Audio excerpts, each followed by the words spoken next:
उमेदवारांची तुलना करायची असेल तर आपले पृथ्वीराज चव्हाण बाबा हे अतिशय सुसंस्कृत नेतृत्व, मला वाटतं 1991 पासून आज अखेर ते संसदीय राजकारणात आहेत. त्या 10 वर्ष लोकसभेचे खासदार होते, राज्यसभेचे खासदार होते, विधान परिषदेचे आमदार होते, साधारण 3 वर्ष मुख्यमंत्री होते. मागच्या वेळी रुपनवर साहेबांनी सांगितलं की कशी चांगली माणसं हेरून त्यांना आमदारपद द्यायचं काम साहेब त्यांनी केलं. हे मागच्या वेळी त्यांनी आवर्जून उल्लेख केला होता. रुपनवर साहेब मागच्या वेळी इथं सभेला होते, त्यांचा पायगुण चांगला आहे, ते इथं आलेत. मला निश्चित असा आनंद वाटतो की यावेळी आपण नक्की विजय मिळवू.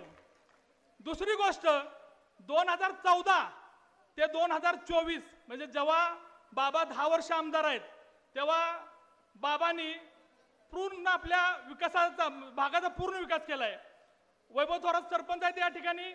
मला वैभव दादा सांगायला आनंद होतो की तुम्ही अतिशय कष्टातून तुमची एक पीएससी या गटाची वडगावला असताना कुठेही दुसरी पीएससी मिळत नाही, पण त्या पीएस साठी वैभव दादांनी किती कष्ट घेतले हे बाबांनी त्या कार्यक्रमात सांगितलंय. वैभव दादा मी टाळ्यांच्या गजरात तुमचं अभिनंदन करतो की कारवे गावासाठी ही तुम्ही पीएससी मिळवली आणि या पीएससी ठिकाणी गोरगरिबांचा मोफत उपचार होणार आहे. त्या ठिकाणी कुठल्याही उपकाराची भाषा केली जाणार नाही की तुम्ही आमचे लाभार्थी आहे तुम्ही आमचे लाभार्थी आहे. जो काही उपचार होईल तो शासनात होणार आहे. सरकारी जे आपल्या या ठिकाणी सरकारी कृषी कॉलेज आणलं, ह्या लोकांना माहिती आहे की कृषी कॉलेजला बाहेरची मुलं येऊ द्या पण ते आपल्या महाराष्ट्रातलीच येत आहेत. हे आता काय म्हणतायत की आमच्या इथं कारखान्यावर कृषी कॉलेज आहे, त्या ठिकाणी सभासदांच्या मुलांना राखीव जागा आहेत. परवा IBN न्यूज 18 लोकमतचा एक डिबेट झाला, त्यात विद्यमान भाजपचे तालुकाध्यक्ष त्यांनी हा विषय मांडला की कृषी कॉलेजमध्ये आपल्या भागातल्या मुलांना राखीव जागा आहेत.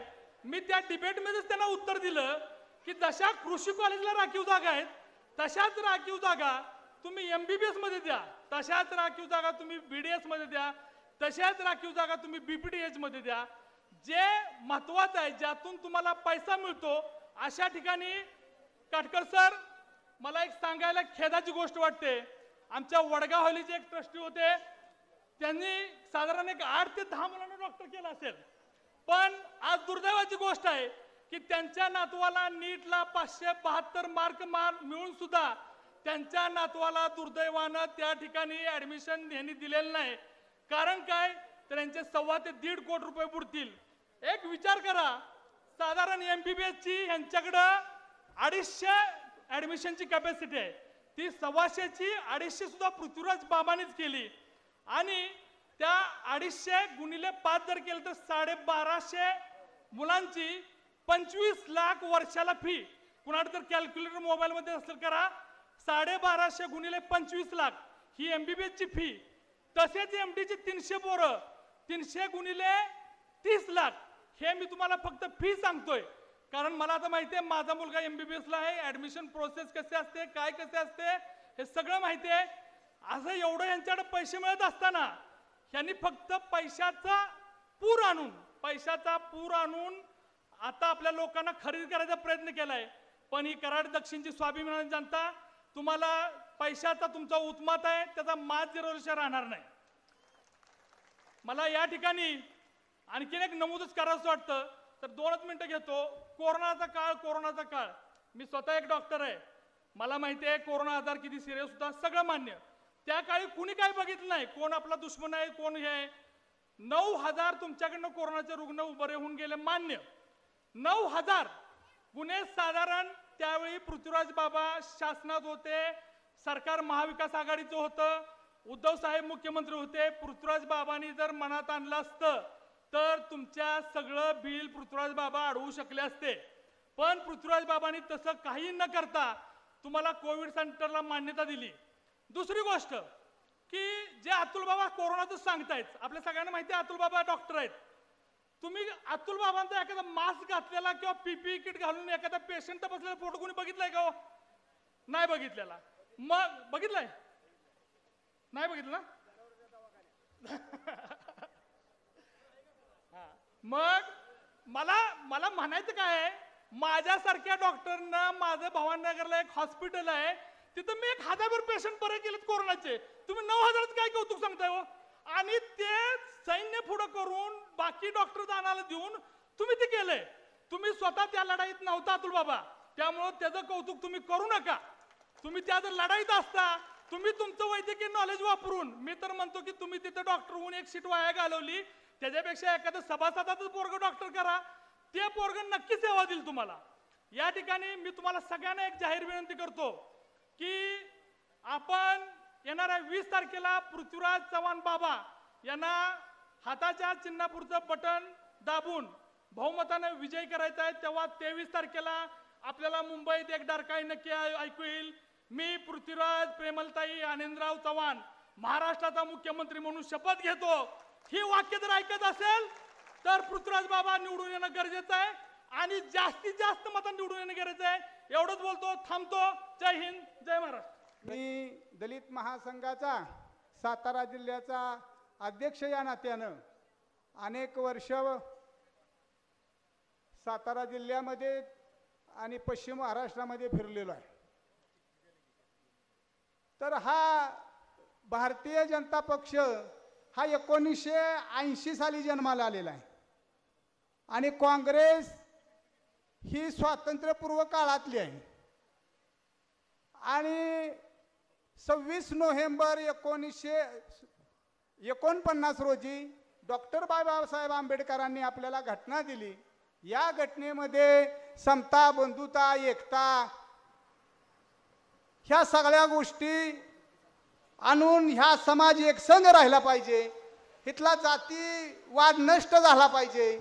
कारण इथं ह्या ब्राह्मणवाद्यांनी आपल्या देशामध्ये 6500 जातींची निर्मिती केलेली आहे.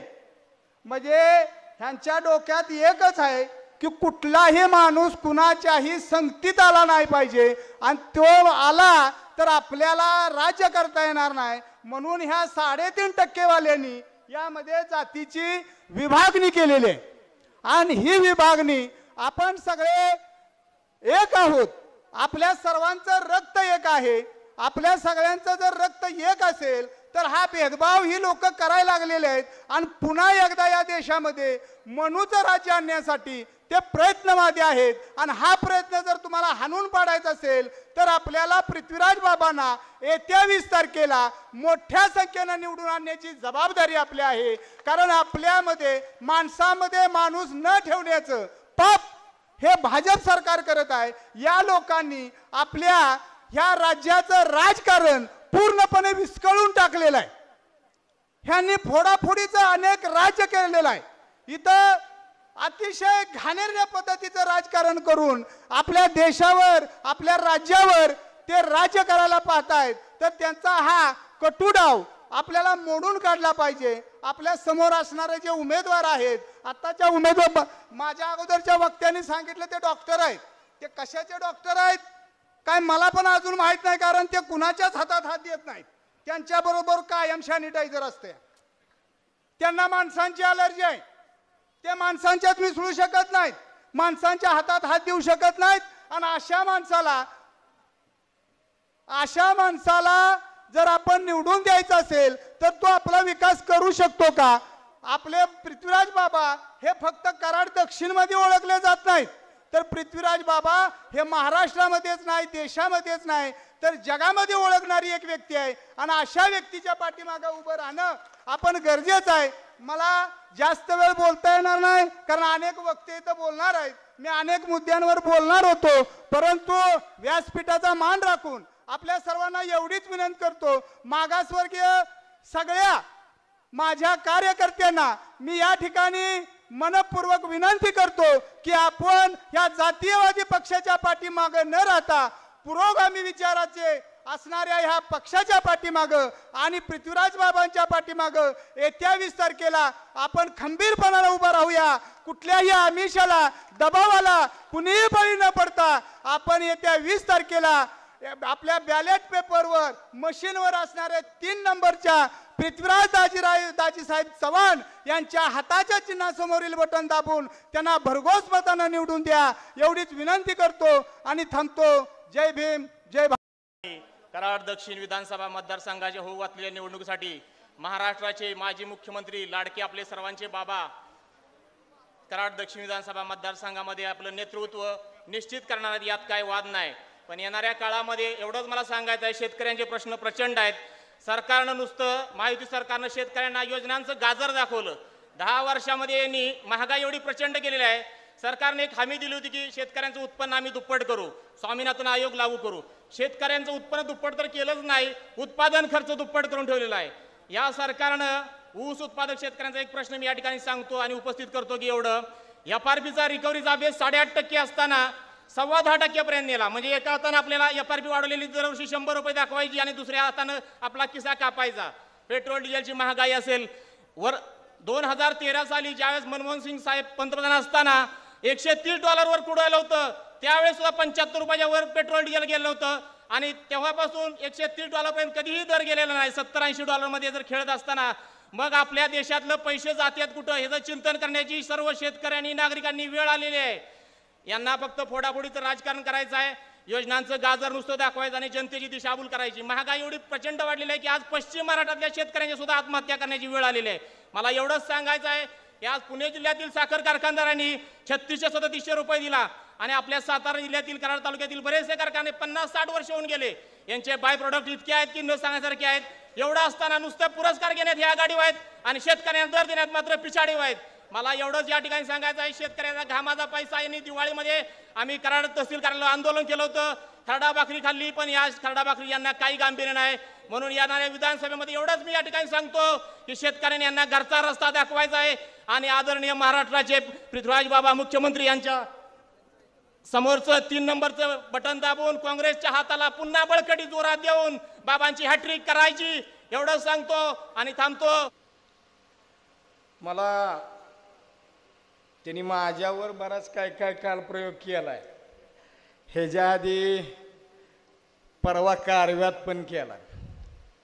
त्याचा उल्लेख जरा मी बाबा आल्यावर घेतो, का तर लय जण मला म्हणले की तुम्हाला जरा बोललं पाहिजे. मी त्यांच्यावर बोलणारच आहे, का तर मी कैलासवासी दिनकरराव शुद्धजी जगताप आप्पांचा चिरंजीव आहे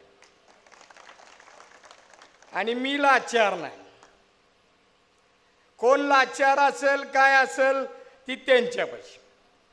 आपल्याकडं असं दडवादडवीचं ही काय भानगड नाही, ओपन असतं. तर आज मला आवर्जून का सांगायचं आहे तुम्हाला, मराठा समाजानं सुद्धा काल बाबांना पाठिंबा दिला. बाबांना मराठा समाजानं पाठिंबा देण्याचं कारण, मराठा बांधव आपण सगळेच आपण सक्रिय असणारे माझा भाऊ इथं जनार्दन आहे. मी त्यांना पण विचारलं, त्याच्या आधी मला कराडमधनं मी काल फोन आला. तर सगळ्या मराठा समाजाच्या कार्यकर्त्यांनी एक निर्णय घेतला की आपण 2014ला पृथ्वीराज चव्हाण बाबांनी 16% आरक्षण दिलं. पण जी काल महाराष्ट्र राज्याचं मुख्यमंत्री म्हणून ज्यांनी पद भोगलं, त्या देवेंद्र फडणवीसांचं वक्तव्य काय, देवेंद्र फडणवीस म्हणणं सुद्धा चुकीचं ठरल. अनाजी पंत म्हणलं तर काय वावगं ठरणार नाही. तर बंधूंनो, मी तुम्हाला आवर्जून का सांगतोय की त्या माणसानं, त्या नेत्यानं, एवढ्या मोठ्या नेत्यावर देशातल्या एकाही व्यक्तीचं पृथ्वीराज चव्हाण बाबांच्याकडं मोदीचं सुद्धा धाडस झालं नाही असं बोट करायचं. ही तुम्ही लक्षात घ्यायला पाहिजे. जर माजी मुख्यमंत्री जर पृथ्वीराज चव्हाणांच्यावर अश्लील भाषेत जर बोलत असेल, तर मी तुम्हाला उदयदादा सांगतो, नक्कीच देवेंद्र फडणवीसच्या डोक्यात असणार आहे अतुल भोसलेला पाडायसाठी हा प्रयोग त्यांचा असला पाहिजे. आणि ती बाळ हसतंय. अरे तुम्ही कुणाच्या घरात जन्माला आला आणि तुम्ही डॉक्टर झाला? जर त्या नेत्याचं वक्तव्य काय आहे ही जर तुम्हाला कळत नसेल तर तुम्ही इतकं मूर्ख असाल मला वाटत नव्हतं. मी विंगातल्या सभेत जरा बोललो, त्याच्यावर पण मी जरा म्हटलं जाऊ दे, लय पण गाली शिरण्यात काय बरोबर नाही. मग विंगातल्या सभेवर मी तुमच्यावर बोललो, तुम्हाला माझ्यावर बोलायला एकही शब्द त्यातला जर तुम्ही माझा परत फिरवला तर मी परत राजकारणात कुठेही दिसणार नाही. मी जी बोललो ना ते तुम्ही फक्त मला त्याची उत्तरं द्या. माझं तुम्हाला आवर्जून उल्लेख हा, तुम्ही 3 निवडणुका लढला आणि आता 4थी लढताय. एक उत्तर 2 वेळा तुम्ही लढला कराड दक्षिण मध्ये आणि 3ऱ्यांदा लढला. ती आता 4थी निवडणूक तुमची. ही निवडणूक तुम्ही निवडून येण्यासाठी अमित शहाला आणला, विंगात नेला.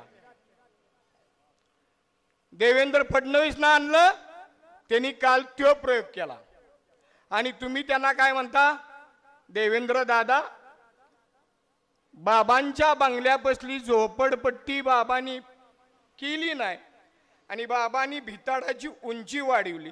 तुम्ही सांगितलं की त्या कोपऱ्यात माझे पैलवान उभं राहिले, तिथं कुठल्या पैलवानाचं घर आहे ही तुम्ही जाहीर करा. बरोबर आहे का? बघा, कुणी ऐकलंय का? कुठल्या पैलवानाचं घर आहे ही जाहीर करा. तिथं ही नगरपालिकेची बळकावलेल्या जागेत वडर गल्ली राहती. त्या वडर गल्लीतला माझ्याकडे एक कार्यकर्ता माझ्याकडे कामाला होता. अजून तुम्ही याच्यापेक्षा पुढे जाऊन सांगितलं. तुम्ही काय सांगितलं? मी 3ही वेळेला समाजात मिसळायचं काम केलं, पडलो तरी. मी तुमचं भाषण बऱ्याच वेळा बारकाईनं ऐकलंय. प्रत्येक तुमच्या त्या भाषणाचा उल्लेख माझ्याकडून 100% तुम्हाला मिळणार आहे. इथं एखाद्याला वेळ जरी मिळाला नाही बोलाय तरी चालेल, पण मी आज तुमचा पूर्ण समाचार घेणार आहे. मला लाभार्थी शब्द वापरला तुम्ही, मला अडचण नाही. जी तुम्ही बाबांना सांगितलं कारखान्याची निवडणूक, मी सुरेश बाबांना विनंती करतो, माझ्या पिताश्रींना, अहो तुमच्या आज्यानं, सुरेश बाबांच्या आज्यानं रेटरे बुद्रुकची सोसायटी जाळून प्रपंच मोठा केला तुम्ही. ही इथं जर कोण वयस्कर माणसं असतील त्यांना माहिती आहे. मी आज सांगतो, त्यावेळेला दादा कॅम्प्युटर नव्हतं. बघा, त्यावेळेला लेजर बघूते काटकर सर, आणि लेजर जाळायसाठी तुमच्या आजोबांनी, तुमच्या पंजोबांनी त्यावेळेला सोसायटी जाळली आणि त्यावेळेला तुमचं कर्ज माफ झालं. हा इतिहास आहे तुमचा. आणि तुम्ही आम्हाला म्हणता लाभार्थी. आम्ही लाभार्थी नाही. लाभार्थीचा तुम्हाला अजून मी शेवट सांगणार आहे. पृथ्वीराज चव्हाणांना तुम्ही सांगितलं इलेक्शनला उभं राहण्यासाठी सभासद द्या. दादा, यशवंतराव मोहितेच्या नातवाला तुम्ही सभासद दिलेला नाही. हा, ज्याने कारखाना स्थापन करण्यासाठी मेहनत केली, त्या रेटरे बुद्रुक मध्ये त्या माणसाची शेवटच्या घटकात सुद्धा त्या गावात गेल्या, त्याच्या नातवाला तुम्ही सभासद केलेला नाही. केलंय का बघा. माहिती घ्या, मी खोटं बोलत नाही. पूर्ण माहिती घ्या तुम्ही. इंद्रजित मोहिते बाबांच्या चिरंजीवला त्यांनी सभासद करून घेतलेलं नाही. जर यशवंतराव मोहिते भाऊ जर राज्यात मंत्री म्हणून जर गेले नसते, राज्यात जर यशवंतराव मोहिते भाऊ जर गेले नसते, तर तुम्ही कारखान्याच्या चिमणी जवळ सुद्धा दिसला नसता. ट्रस्टचा विषय बाजूलाच बघा. आणि ह्यांनी सांगितलं बाबासनी निवडणूक लढवायला. अरे बाबा कशाला निवडणूक लढवायला पाहिजे?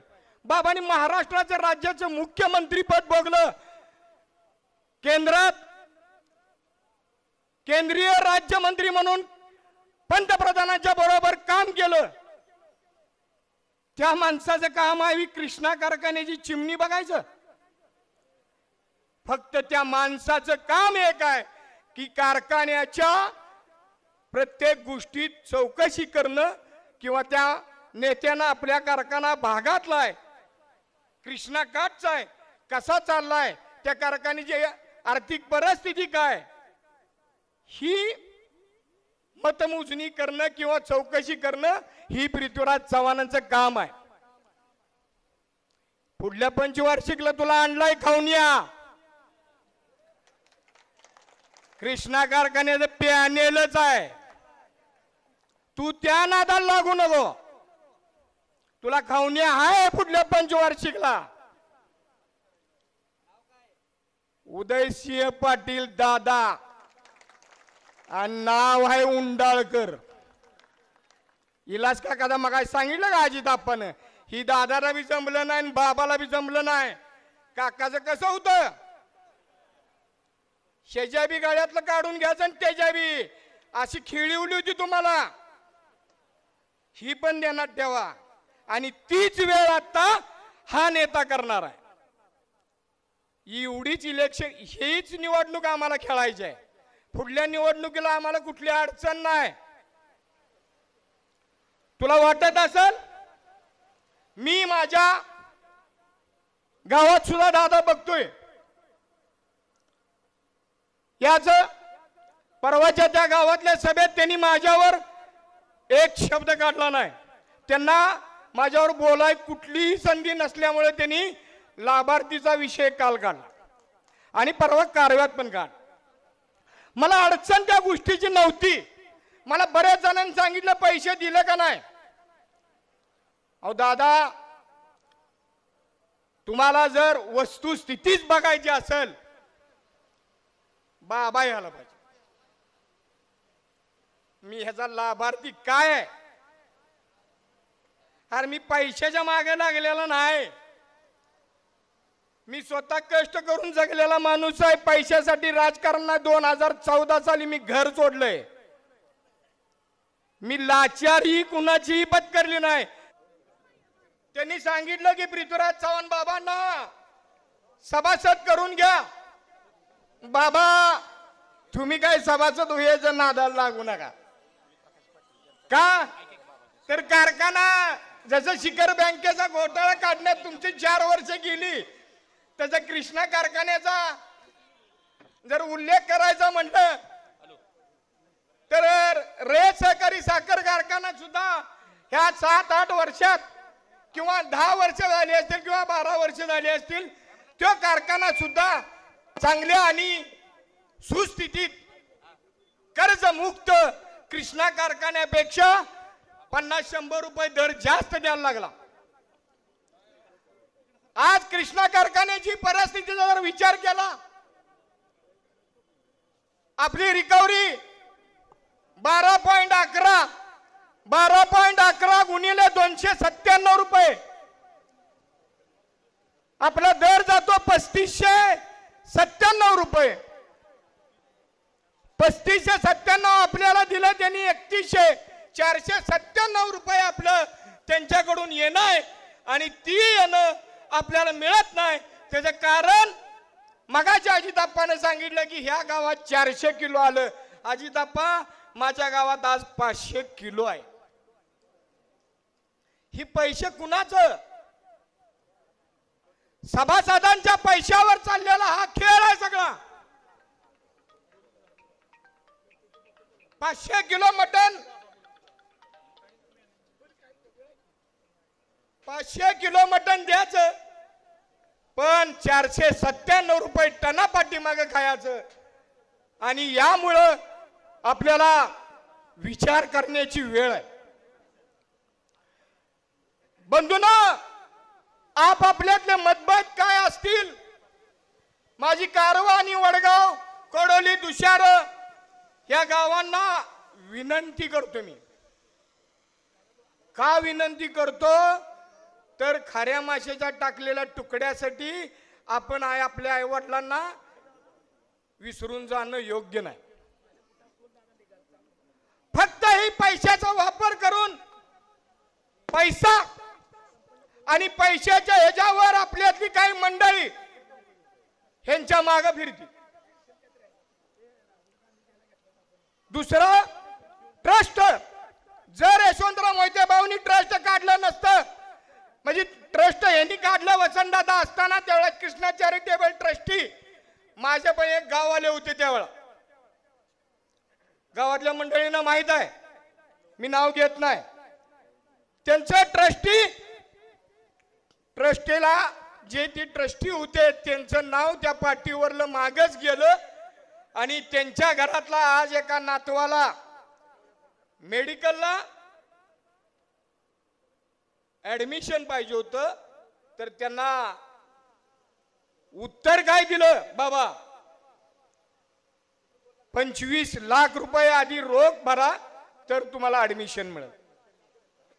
अहो, ज्या कुटुंबाचं तुमच्या आज्यावर असेल किंवा वडिलावर असेल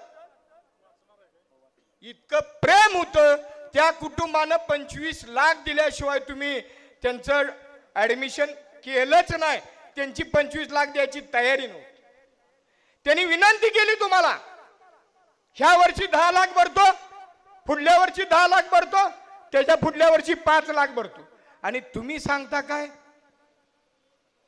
मी शेतकऱ्यांच्या पोरांचा विकास करतो. माझ्या पोराचा विकास केला, तो म्हणला ना लाभार्थी, माझ्या पोराचा विकास केला. तो बघायचा असला तुला, जर खरंच तू सुरेश भोसलेंच्या पोटाला जन्म घेतला असलास आणि तू डॉक्टर असलास, अरे बाळा तू कसा डॉक्टर झालास मला माहिती असणार. मी लाभार्थी,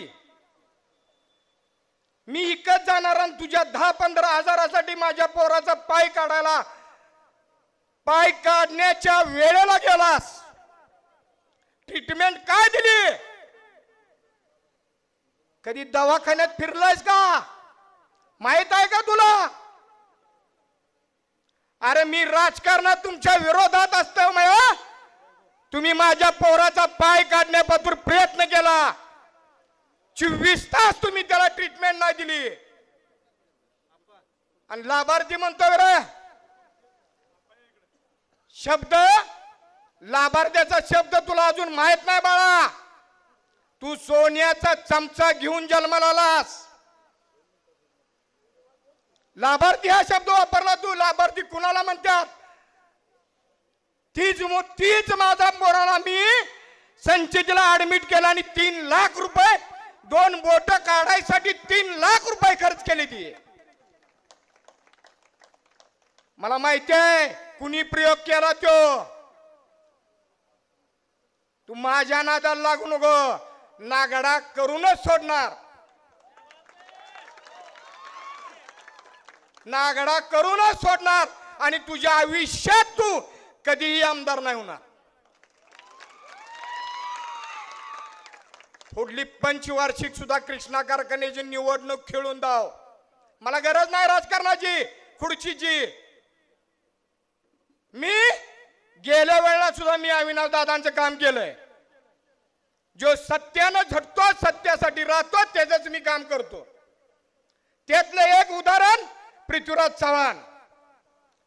देशात कुणी असं बोट करायची हिंमत नाही झालेली, म्हणून मी त्या नेत्याच काम करतो. 2012 साली तुम्ही मला सांगितलं होतं 1 लाख पगार आणि 50 लिटर डिझेल. आमच्या मागणं फिरायला. अरे आम्ही काय जातीवंत दिनकराप्पाच्या घरात जन्मलेलो आहे. इथं 5 पैसे घेऊन राजकारण करत नाही. आणि ही जर तुम्हाला कुणाला बघायचं असेल, धीरज तू येऊन बाबांना दाखव. तो म्हणतोय ना लाभार्थी, तू ये स्टेजवर, तुझा पाय फक्त दाखव ह्या लाभार्थीनं काय केलं. उदय दादा तुम्ही डोळ्यानं बघा. या अरे 2 मिनिटं ये. काय व्याज काम आहे. लाभार्थी आहे मी. संचित हॉस्पिटलला मी 3 लाख खर्च केले ते. कारण पाय फक्त बाबाशी दाखव. मीडियाला दाखवायची गरज नाही. पाय काढ नाही ना दाखव बाबा ना दाखवाय काय अडचण. हा त्याच्या डोळ्यातनं पाणी येतं. तुम्ही 48 का 24 तास ट्रीटमेंट नाही दिली. ट्रीटमेंट मला काय वाटलं असेल का तर माझं पोरग ही तुमच्या उराव बसते सारखं. का रे अरे कुणी सांगितलं हे लाभार्थी. अरे काय हर मागल्या वेळेला टीव्ही फोडलास, आता काय फोडणार. ही पण लगा मलकापूरच्या धनगर समाजाची जमीन तुमच्या त्या आज्यावर मला बोलायचंच नाही. मेलेल्या माणसावर मी कधी बोलत नाही आणि माझी संस्कृती नाही. माझ्या बी घरात राज्यमंत्री पद होतं. आम्ही असली लाचारी नाही रे पत्करली. तुझं 14,000 रुपये बिल. त्याच दिवशी मी दवाखान्यात सांगितलं कोण माई चालवला असेल त्यानं मला पैसे मागाया. अरे थोडी तरी तुला लाज वाटाय पाहिजे होती की आज वयात आलेल्या पोराच्या 20-25 वर्षाचा पाय काढण्याबद्दल तुम्ही गेला आणि तुम्ही सांगता लाभार्थी आहे. देवेंद्र फडणवीसच्या समोर. फडणवीसला काय माहिती रे.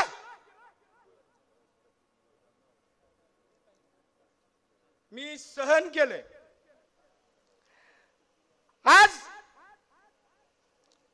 मी तुम्हाला का सांगतोय, मला बरेच दिवस 4 दिवस झाला मला फोन येते. मी पण प्रत्येक गोष्टीचा विचार करून बोलतोय. एक वेळा गेलेला तोंडातनं एक शब्द परत माघारी घेताना 100 वेळा विचार करावा लागतो. महाराष्ट्र राज्याचा मुख्यमंत्री माजी मुख्यमंत्र्याच्या तोंडातनं गेलेला शब्द आज देशात चर्चा आहे. देशात तुम्ही कुणा बोलता ह्याचा सुद्धा अभ्यास केला नाही. आणि मला तुम्हाला सांगायचं आहे, अहो ज्या यशवंतराव मोहितेच्या नातवाला तुम्ही सभासद केलेला नाही, मदनराव मोहितेंची अवस्था काय. वाघासारखा नेता होता. वाघासारखा बिबट्या करून जोडला त्याला तुम्ही पाक. त्या नेत्याचा गट सुद्धा जीवन ठेवला नाही. अशी परिस्थिती तुम्ही करून ठेवली. स्टेजवरनं भाषण करायला सुद्धा उठून देत नाही तुम्ही. एवढी तुम्ही स्वतःच्या घरातली कार्यरत असलेली नेते मंडळी इजवून टाकली का माझं बाळ आमदार झालं. अरे तुझं बाळ कुठेतरी सोड की र. काय इथं बाळ तुझं नाचवती सारखं.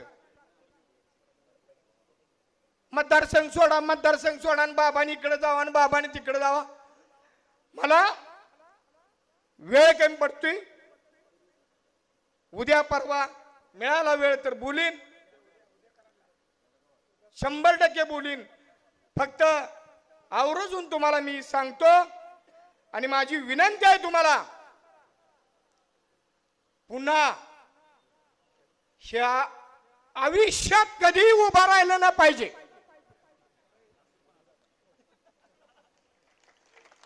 कधीही ह्यांच्या खानदानीत मदनराव मोहिते त्यावेळेला म्हणायचे की माझा 68 वर्ष वय झालं, मला कळतं कुणाचा प्रचार करायचा. तसं मी तुम्हाला सांगतो, तुम्ही प्रत्येकानं 10 मतं फक्त गोळा करा. 10च 30 ते 40 हजाराच्या आत बाबा निवडून येत नाही. 40,000. त्यासाठी तुम्हाला उद्याचा सोमवारचा दिवस आहे प्रचाराचा, त्याच्यानंतर तुम्ही त्या आपापल्या पद्धतीनं गावागावात काम करा आणि येणाऱ्या 20 तारखेला हाताच्या चिन्हा समोरचं बटन फोटो आहे, हाताचं चिन्ह पण आहे, बाबांचा फोटो पण आहे आणि 3 नंबरचं बटन दाबायचं आहे. ती दिसलं त्याचा बी दिसला फोटो बघू नका. आयुष्यात कधी कुणाच्या हातात हात न देणारी ही संस्कृती आहे, यांची पिढी आहे. मी पण 9 महिने काढलेत बरं का, तुम्हाला सांगतो 9च महिने. सगळ्यात वाईट प्रवृत्तीची मंडळी आहे. मी तुम्हाला विनंतीपूर्वक सांगतो, एखाद्यानं चुकून सुद्धा कारवे गावातल्या सुद्धा मंडळींना माझी आवर्जून विनंती आहे, तुमचा पण शेवट करत आणला. बघा, मी वाईट उद्देशानं बोलत नाही, तुम्ही लक्षात घ्या. ज्या नेत्यानं गाव सांभाळलं त्या नेत्याच्या सुद्धा कुटुंबाला संपवण्याचं काम ह्या अतुल भोसलेनं केलं. बघा, माझ्या गावात सुद्धा जी मंडळी त्यांच्या बरोबर होती त्यांना सुद्धा संपवलं. ती सुद्धा हातालाच मतदान करणार आहे. तशीच माझी तुम्हाला सुद्धा विनंती आहे आणि येणाऱ्या 20 तारखेला हाताच्या चिन्हा समोरचं बटन दाबून 30 ते 40 हजाराच्या मताने बाबांना निवडून आणूया एवढीच या निमित्तानं विनंती करतो आणि थांबतो. जय हिंद, जय महाराष्ट्र. मित्रो, माझ्या आधीच्या वक्त्यांनी आपल्या समोर बऱ्याच गोष्टी मांडल्या की सहसा या निवडणुकीमध्ये या गोष्टी कधी चर्चिल्या नव्हत्या, पण त्याचं कारणही तसं घडलं. कारण समोरून ज्यावेळी ॲक्शन होती त्यावेळी दुसऱ्या बाजूने रिॲक्शन होती आणि माझ्या आधीच्या वक्त्यांचं हे रिॲक्शन होतं की ज्या गोष्टी ह्या मागच्या 50-60 वर्षामध्ये घडल्यात त्या घडलेल्या गोष्टी, अनुभवलेल्या गोष्टी त्यांनी या सभेच्या माध्यमातून तुमच्यासमोर ठेवण्याचा प्रयत्न केला. कारण मित्रो, या गावाला जी स्वातंत्र्य सैनिकांची परंपरा आहे ही परंपरा फार महत्वाची आहे. कारण मगाशी अजित आप्पांनी संभाजी बाबांचं नाव घेतलं, के थोरात सरांचं नाव घेतलं, त्यानंतर LY पाटील साहेबांचं नाव घेतलं आणि या घराचा, काकांचा म्हणजे उंडाळकर परिवाराचाही तेवढ्याच जवळकीचा नाता आहे. कारण काकांचे थोरले बंधू शामराव अण्णा, जे मार्केट कमिटीचे पहिले लोकनियुक्त सभापती होते, ते या गावचे जावई आहे आणि तेही स्वातंत्र्य सैनिक होते. म्हणजे ही परंपरेनं चालत आलेली गोष्ट आहे की ज्याच्यामुळं तुमचे, आमचे किंवा या काँग्रेसचे हे तेवढंच घट्ट नातं आहे जेवढं आपलं भाऊबंदकीचं असतं. म्हणून मित्रो, मी फक्त 2-3 गोष्टीच आपल्या समोर मांडण्याचा प्रयत्न करणार आहे. आपल्याला कुणावरती व्यक्तिगत टीका करायची नाहीये, पण आज परिस्थिती जी निर्माण केली गेली त्या परिस्थितीला जर का सामोरं जायचं असेल तर त्या वास्तवाची सर्वसामान्य माणसांपुढं त्याचं चित्र मांडणं हे आज आपलं सर्वांचं काम आहे. कारण आजचा जो तरुण आहे, जो स्वातंत्र्यानंतर या देशामध्ये जन्माला आला, त्याला मताचा अधिकार मिळाला, त्याला पूर्वीची परिस्थिती माहीत नाहीये.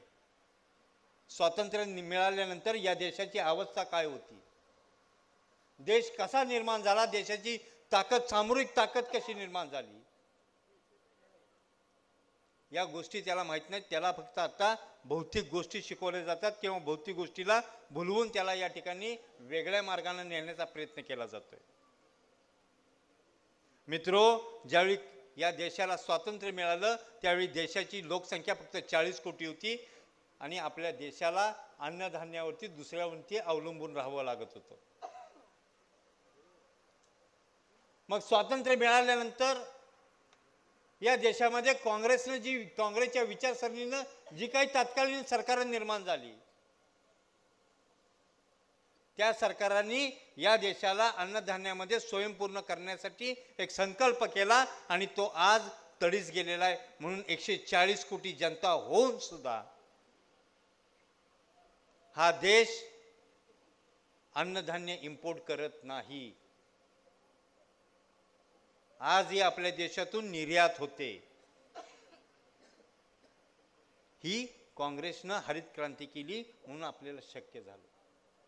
ज्या देशात अणुबॉम्ब बनत नव्हता त्या देशामध्ये सुईची टाचणी बनत नव्हती, ती सुद्धा या देशामध्ये अणुबॉम्ब बनवण्याची ताकद काँग्रेसनं निर्माण केली. मग सर्वांगीण विकास जर का काँग्रेसच्या विचारसरणीनं, काँग्रेसच्या ध्येयधोरणानं घडला असेल तर निश्चितपणानं महाराष्ट्रामध्ये ज्या महाराष्ट्राचं पुरोगामी महाराष्ट्राची ज्याची संकल्पना ज्यांनी यशवंतराव चव्हाण साहेबांनी मांडली, त्यांनी सुद्धा या महाराष्ट्राला पुरोगामी म्हणून निर्माण केलं आणि या राज्यामध्ये बहुजनांना मोफत शिक्षणाची सवलत त्यांनी पहिल्यांदा निर्माण करून दिली आणि त्यामुळं बहुजन समाज आज शिक्षित झालाय. मग सहकाराच्या माध्यमातून, शेती औद्योगिक क्रांतीतून असेल, अनेक उद्योगधंदे निर्माण करण्यासाठी काँग्रेसची धोरणं निर्माण झाली आणि त्या धोरणाच्या आधारेच आज सर्वजण या ठिकाणी सहकारी क्षेत्रामध्ये, मग तो साखर कारखाना असेल, सूतगिरणी असेल, दूध संघ असतील, त्याच्यानंतर विणकाम करणाऱ्या हातमाग असतील, अशा विविध संस्था या सहकाराच्या माध्यमातून उभारल्या, खाजगी उद्योगधंदे उभारले, MIDC उभारल्या. ही काँग्रेसची देण आहे. आणि हे कायदे बनवले कोणी? कारण आज बऱ्याच ठिकाणी उद्योगधंदे उभारले का नाही याच्यावरती चर्चा होते. अरे पण नुसते उद्योगधंदे उभारून चालत नाहीत, त्या उद्योगधंद्याला पोषक असं वातावरण करणं, कायदे करणं हे कायदे मंडळाचं काम असतं. आणि ते काम विधिमंडळामध्ये होतं आणि ते काम या मतदारसंघातल्या प्रत्येक लोकप्रतिनिधींनी केलंय. त्याच्यामध्ये बाबाही सामील आहे. म्हणजे उद्योगधंदे निर्माण करण्यासाठी पोषक वातावरण केलं.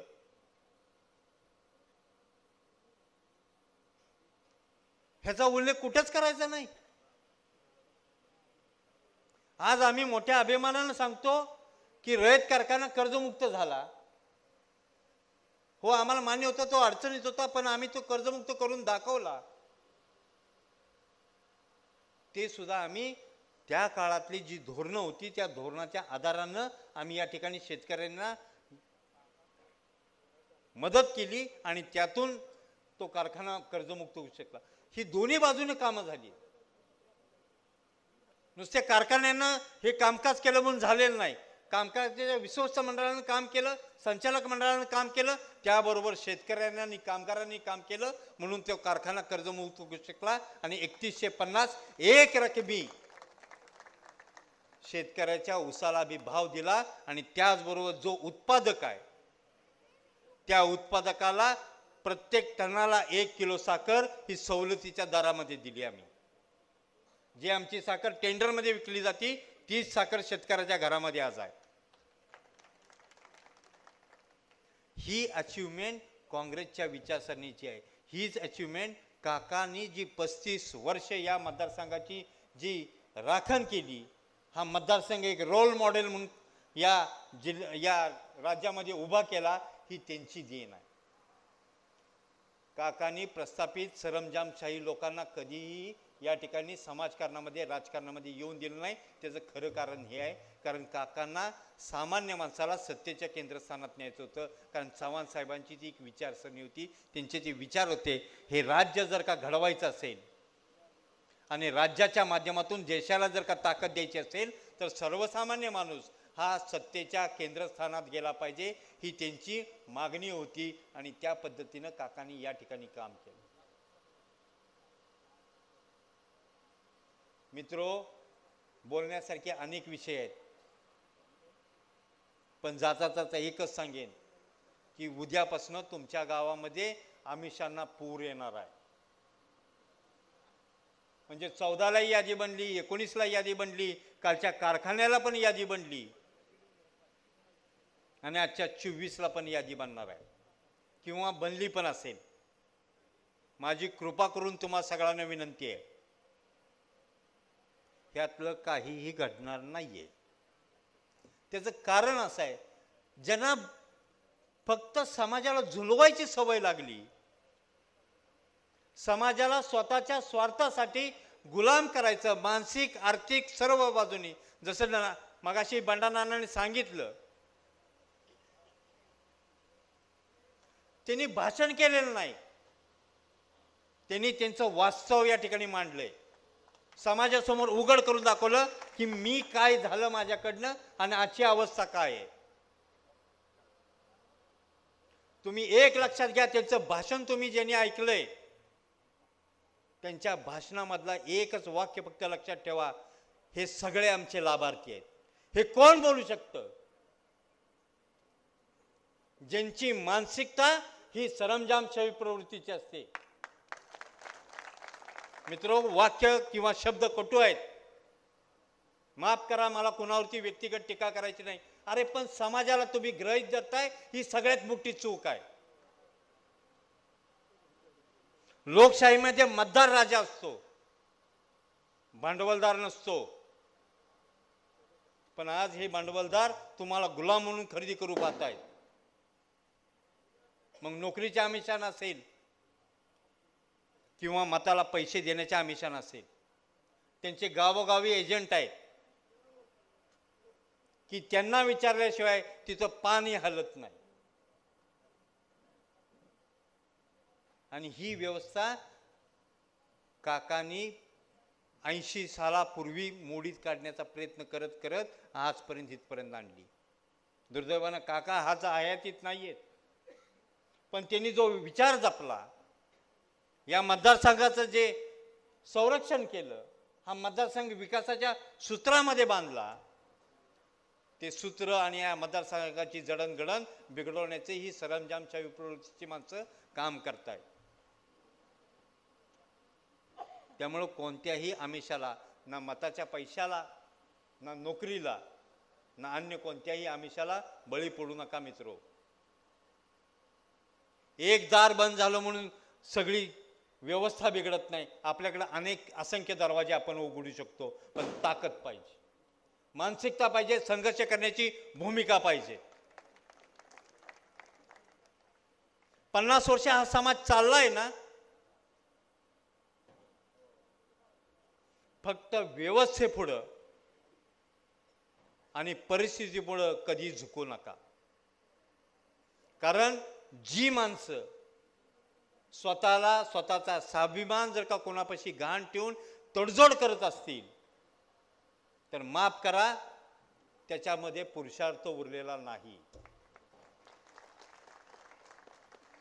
आणि आज कराड दक्षिणमध्ये मला वाटत नाही की अशी माणसं फार असतील. ही माणसं स्वाभिमानी आहेत, कारण आजपर्यंत त्या लोकांनी अशा शक्तींना आजपर्यंत थोपवलंय, सरंजामशाही प्रवृत्तीला थोपवलंय. असंख्य अडचणी आल्या, पण काकांनी कधीही संघर्ष सोडला नाही, कारण त्यांना माहित होतं की मी संघर्ष सोडला तर ही सामान्य माणसं या संघर्षाला कमी पडतील. म्हणून सातत्यानं काकांनी त्यांच्यावर व्यक्तिगत जरी हल्ले झाले तरी सुद्धा काकांनी संघर्ष कधी सोडला नाही. आणि आज तीच माणसं सांगतायत की रयत संघटनेचं कोण उभं आहे का, काकांच्या घरातलं कोण उभं आहे का, नेते उभे आहेत का. मित्रो, माझ्या दृष्टीनं उमेदवार कोण ही गौण बाब आहे. कारण जी परंपरा या मतदारसंघाने जपली, मग ते भाऊ असतील, काका असतील किंवा आता बाबा असतील, ही काँग्रेसची विचारसरणी आहे. आणि काकांनी त्यांच्या शेवटच्या काळामध्ये ही रयत संघटना आणि काँग्रेस ज्यावेळी एकत्र केलं, त्यावेळी काकांनी एकच सांगितलं होतं की मी स्वातंत्र्य सैनिकाच्या घरातला आहे, माझी पार्श्वभूमी स्वातंत्र्य सैनिकाची आहे, मी कधीही प्रतिगामी विचारसरणीला थारा देऊ शकणार नाही. आणि त्याच्यासाठी मी काय, माझा मुलगा असेल, हा अखंड संघर्षासाठी मी समाजामध्ये आणलाय. हे काकांचं वाक्य होतं. भलं काकांचा आणि बाबांचा संघर्ष झाला, पराकोटीचा संघर्ष झाला, पण तो संघर्ष वैचारिक होता, व्यक्तिगत संघर्ष नव्हता. आणि त्या संघर्षाची हानी दोघांनाही पोचली. मग ती सामाजिक असेल, राजकीय असेल, पण ती कार्यकर्त्यांपर्यंत पोचली. म्हणून शेवटी विचार करून या सर्वांनी एकच निर्णय घेतला, जर का अशा शक्ती फोफवत असतील तर आपसातले जे वैचारिक मतभेद आहेत, जे गैरसमज आहेत, ते बाजूला करून आपल्याला पुन्हा एकदा या समाजाच्या हितासाठी, या सरंजाम आणि प्रतिगामी विचारसरणीच्या लोकांना रोखण्यासाठी, पुन्हा एकदा विकासाची पाठराखण करण्यासाठी आपल्याला एकत्र येणं ही काळाची गरज आहे. आणि त्यांनी याच्यामध्ये पाहिलं काय, तर त्यांनी एवढंच पाहिलं की भविष्यातल्या युवकाचं भवितव्य. आज तो बेरोजगार आहे, मला हेही माहीत आहे की त्यांचे प्रश्न असंख्य आहेत. पण मित्रो, हे वास्तव पण तुम्ही स्वीकारलं पाहिजे की ब्रह्मदेव जरी उतरला तरी तुमचे रोजगाराचे प्रश्न हे तुम्हाला सोडवायला लागत नाही, नोकऱ्या देऊन प्रश्न सुटणार नाहीत. कारण शेवटी एखाद्या संस्थेचं बर्डन जे असतं नोकरदाराचं, ते लिफ्ट करण्याची एक लिमिट असते, एक त्याला मर्यादा असते. आणि ती ज्यावेळी मर्यादा एक्सेस होते त्यावेळी त्या संस्थेवरती आर्थिक बोजा वाढतो आणि ती संस्था ही अडचणीत जाऊ शकते. म्हणून ह्यांनी कितीही शब्द दिले तरी ह्यांना माहिती आहे की आपल्या मर्यादा किती आहेत. त्यामुळं हे फक्त आश्वासन देतात, आश्वासनाची पूर्तता कधीही होत नाही. आणि काँग्रेस ही विचारसरणी अशी आहे, हे आश्वासन देण्याआधी 10 वेळा विचार करते. बरेच जण काँग्रेसवर टीका करतात, निर्णय करत नाहीत. अरे, जे वास्तव आहे ते वास्तव समजून घेतल्याशिवाय निर्णय करणं फार चुकीचं असतं. कारण एकदा निर्णय केला की परत फिरता येत नाही. म्हणून तर काँग्रेसनं म्हणजे संजय गांधी निराधार योजना चालू केली. आज 35 वर्ष झाली ती योजना आजही समाजामध्ये चालू आहे. कुठली निवडणूक आली म्हणून कधी ती थांबली नाही. पण आज परिस्थिती काय आहे? आज भगिनींसाठी लाडक्या बहिणीसारखी योजना आणली, चांगली योजना आहे, सगळ्यांनी तिला पाठिंबा दिलाय. पण त्या योजनेचा आराखडा नव्हता म्हणून आयोगानं ती थांबवावी लावली.